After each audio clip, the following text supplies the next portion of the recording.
जय गजानन जय काका जी। नमस्कार साथियों, सुनंदा पंडित संत अनुभव नामक इस YouTube चैनल पर आप सबका हार्दिक अभिनंदन। इससे पूर्व कि मैं अनुभव साझा करूं, आपसे नम्र विनंती है कि पसंद आने पर वीडियो को YouTube पर लाइक करें, शेयर करें व चैनल को सब्सक्राइब करें। बेल आइकॉन अवश्य दबाएं, जिससे नए वीडियो के नोटिफिकेशंस आपको मिलते रहें। आप भी अपना कोई अनुभव हमें बताना चाहें तो मुझे व्हाट्सएप नंबर 7024604960 पर लिख भेजें। आपका अनुभव डिस्क्रिप्शन बॉक्स में दी गई मेल आईडी पर भी हिंदी, मराठी या अंग्रेजी में लिखकर भेज सकते हैं। आपका अनुभव शेयर करने में हमें खुशी होगी। तो चलिए आज के अनुभव की शुरुआत करते हैं। आज मैं आपको सर्वज्ञ भाई को आया हुआ अनुभव सुनाने जा रही हूँ। वे बताते हैं कि उन्हें अतिशय खर्चा करने की आदत थी। जितने भी पैसे मिलते वे सब उड़ा देते।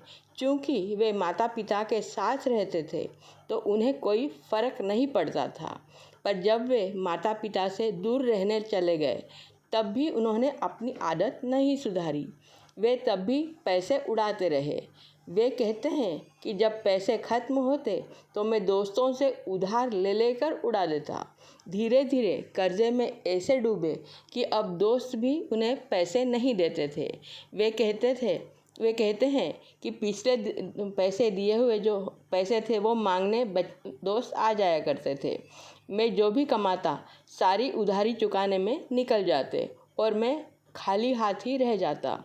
मेरे माता पिता को कहीं से मेरी परिस्थिति का अंदाज़ा आया।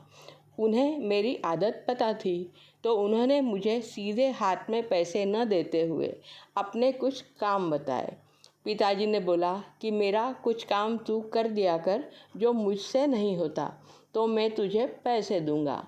मैंने उनके काम करके उनसे पैसे प्राप्त किए। अब कुछ दिन ऐसा ही चलता रहा। माँ ने सोचा कि हमारे समझाने से तो ये सुधरने वाला नहीं है, तो इस पर यदि गजानन कृपा हो जाए तो यह सुधर जाएगा।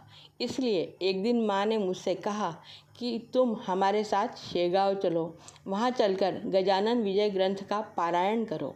पर मैंने माँ को स्पष्ट मना किया। मैंने उनसे बोला कि मेरा ऐसी बातों पर कोई विश्वास नहीं है, तो मैं आपके साथ बिल्कुल नहीं आऊँगा। अब मैंने इस बात पर अपने माता पिता से ही दूरी बना ली। आदतें तो वही थी, पैसे खर्च करने की। तो अब मेरी यह परिस्थिति हो गई कि एक दिन मेरे पास खाने को भी पैसे नहीं बचे। मैं लगातार 3 दिन तक घर में भूखे बैठा रहा। फिर सोचा घर में मरने से अच्छा सड़क पर सबके सामने जाकर मर जाऊं। यह सोचकर मैं रास्ते पर आया। तभी अचानक वहाँ एक पालकी और उसके साथ कुछ श्रद्धालु आते दिखे। वह पालकी शेगांव से आती हुई आलंदी की ओर जा रही थी। मेरे सामने आकर वह पालकी अचानक रुक गई। उन श्रद्धालुओं ने आते ही रुककर मुझे आलंदी जाने का रास्ता पूछा। मैंने उन्हें रास्ता तो बताया, पर दूसरे ही क्षण मैं वहीं बेहोश होकर गिर गया। जब होश आया तो देखा कि एक सफ़ेद वस्त्रधारी श्रद्धालु मुझे चेक कर रहे थे। उन्होंने मुझसे पूछा कि तुम कब से भूखे हो? मैंने इशारे से बताया 3 दिनों से। उन्होंने पीछे किसी को इशारा किया। मेरे लिए भोजन मंगवाया गया। मुझसे कहा कि भोजन के बाद ये एक गोली खा लेना। मैं आश्चर्य करते हुए सोच रहा था कि क्या पालकी के साथ पैदल चलते हुए आया हुआ यह श्रद्धालु डॉक्टर होगा?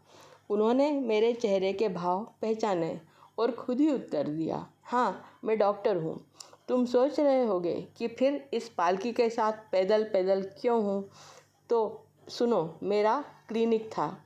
मैंने खूब धन कमाया, मुझे कोई कमी नहीं थी। पर अचानक एक दिन मुझे पता चला कि मुझे कैंसर हो गया है। अब प्रत्येक दिन मैं सोचता कि मैं मौत की ओर बढ़ रहा हूँ। इतना धनवान होते हुए भी मैं दुखी रहता था। तब मैंने सोचा कि ऐसे रोज़ रोज़ मरने से तो मैं अपना शेष जीवन गजानन सेवा में लगा दूं। तब से मैंने निस्वार्थ सेवा करना शुरू की और अब मैं बहुत सुखी हूँ।